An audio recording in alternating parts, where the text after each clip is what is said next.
Hello, folks. Thanks for joining me today. You know, this is a warm time of the year.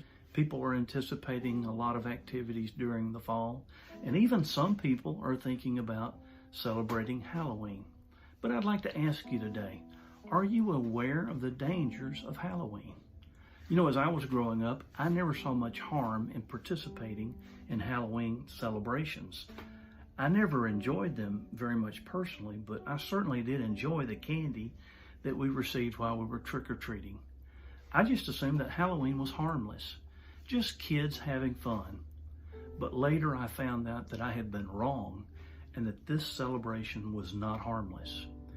Do you know that the origin of this celebration is distinctly pagan and is rooted in the occult? Its beginning is traced back to a time over 2,000 years ago, to an area that's now part of England. It dates back to a period when the Druids, who were pagan priests, honored a foreign god who was in reality the Lord of Death. These Druids taught that the souls of the dead would return to their original habitation on October 31st, and they would cast spells on people unless they were appeased by offerings and gifts. Even though this practice has changed over time, and I realize that, our modern Halloween traces back to this time of occult superstition.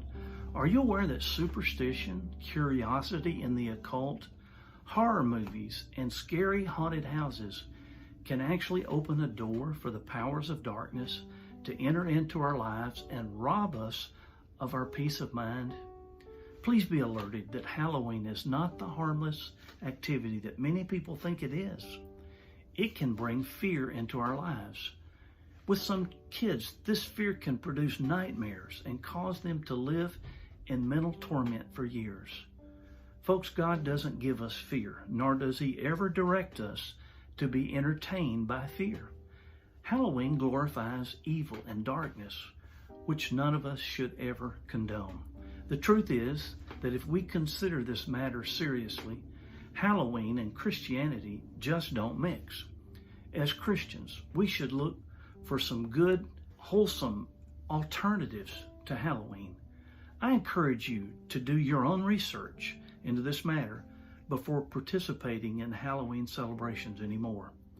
And finally, to Christians, above all, let's as believers yearn to be warm instruments of God's love, His kindness, and truth into the lives of our neighbors who may not be aware of the harm that Halloween brings. Let's ask God to show us how to make the most of this opportunity that this whole season gives us to spread the message of the gospel. May the Lord bless you.